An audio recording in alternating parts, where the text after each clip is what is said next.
Nah, jadi dakwah itu suatu bentuk melindungi ibadah kita agar tidak hanya berjalan rutin dan wajib-wajib formal yang kita lakukan, tapi juga plus-plus-plusnya banyak. Sholat sunatnya banyak, tambah lagi sholat hajatnya, mungkin sholat duhanya rutin. Ya, tuh kemudian juga kegiatan-kegiatan ibadah lain. Kenapa? Karena tuntutan. Ya, tuntutan dakwah itu membuat kita ini tidak diam, tapi membuat kita ini beribadah secara maksimal. Waktu dulu misalnya saya menjadi gubernur, itu banyak masalah. Saya beritahu aja, gampang solusinya, dekatkan diri pada Allah. Allah akan bantu kita. Oh, masalah banyak, Allah kasih jalan keluar. Oh, banyak berat masalah, Allah ringankan. Ya, wa may yattaqillaha yaj'alahu makhraja. Ya, orang yang bertakwa diberikan makhraja, jalan keluar. Wa may yattaqillaha, takwa, orang yang bertakwa. Takwa itu siapa? Apa? Jadi nataijul ibadah at-taqwa. Jadi takwa itu didapati dari ibadah. Nah, jadi tadi saya katakan ketahanan keluarga, suatu keniscayaan itu didapati dengan kita menjaga ibadah kita, dan ibadah kita tidak yang hanya wajib tapi yang sunnah-sunnah, dan ini bisa terjaga konsisten istiqomah dengan kita berdakwah. Nah, ibadah tadi yang kita kerjakan Allah berikan makhroja, dan tidak hanya makhroja jalan keluar, tapi Allah berikan keringanan. Ya, wa may yattaqillaha yaj'alahu min amrihi yusra. Ya, diberikan kemudahan oleh Allah. Jadi berat itu mudah.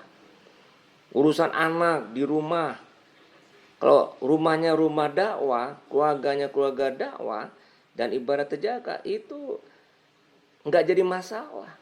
Anak banyak itu. Yang jadi masalah itu kan ada di pikiran kita. Nah, mungkin ada yang bertanya, kok di pikiran? Ya memang kalau pikiran kita anak 2 itu masalah, jadilah masalah. Tapi anak kita 5 atau 10 tidak masalah, ya tidak jadi masalah. Jadi kita menciptakan pikiran kita sendiri tentang sesuatu.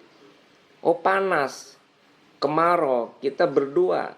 Yang satu memikirkan panas kemarau itu ya suatu rezeki, suatu ketentuan ataupun suatu kenyataan yang Allah beri, ya terima dengan alhamdulillah. Husnuzon pada Allah. Maka dia menanggapi panas tadi tidak dengan susah. Tapi teman saya, dia menanggapinya dengan susah, jadilah susah. Nah, itu siapa dan bagaimana menjadikan itu dari ibadah kita. Jadi makanya wa may yattaqillaha yaj'alahu min amrihi yusra. Diberikan kemudahan bagaimana bertakwa.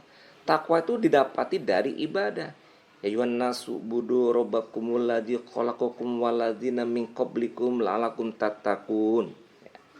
Hai manusia, ya beribadahlah seperti orang sebelum kamu, kata Allah, agar kamu menjadi orang yang bertakwa. Jadi takwa itu dari ibadah. Ya, surat mengenai puasa juga, ya. Ya ayyuhalladzina amanu kutiba alaikumusiyam. Wajib ibadah puasa. Ujungnya la'alakum tattaqun, bertakwa. Nah, jadi rumusnya kita tahan keluarga yang semestinya kita diciptakan memang dalam berkeluarga itu saat mulai ijab kabul itu sudah kokoh, teguh, kuat, kukuh sampai ajal lepas dari diri kita.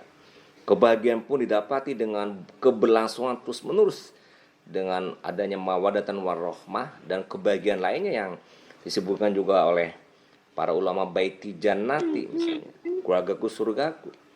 Ya, jadi surga itu menggambarkan kebahagiaan. Nah, ini dengan ibadah, tanpa ibadah nggak bisa. Wah, ada orang keluarga nggak Islam, ada orang keluarga nggak ibadah tapi bahagia. Ya, bahagianya sakinah. Itu hanya karena biologis, cantik, ya. Makanya di Barat, ya dia keluarganya hanya sekian tahun. Setelah itu banyak yang berpisah ataupun hambar, dan tidak banyak yang sampai tua. Tua itu udah masing-masing saja lagi. Ya, karena tidak mendapatkan mawaddah warahmahnya. Nah, jadi dakwah itu akan menjadikan kita ibadah bertahan, dan kemudian kita tahan keluarga. Nah, jadi dakwah itu suatu keniscayaan jadinya. Maka berbahagialah kalau kita ini bersyukur juga menjadi keluarga-keluarga dakwah. Ya, keluarga-keluarga yang sibuk dengan dakwah menjadikan pikiran kita untuk kepentingan orang yang kemudian melampaui beyond dari masalah yang kita hadapi sendiri, sehingga masalah kita terangkat, terbawa, dan terlepas dan terselesaikan. Tapi kalau kita nggak sibuk dengan dakwah, yang jadi pikiran kita urusan diri dan keluarga yang nggak pernah selesai-selesai dan mungkin menjadi masalah terus.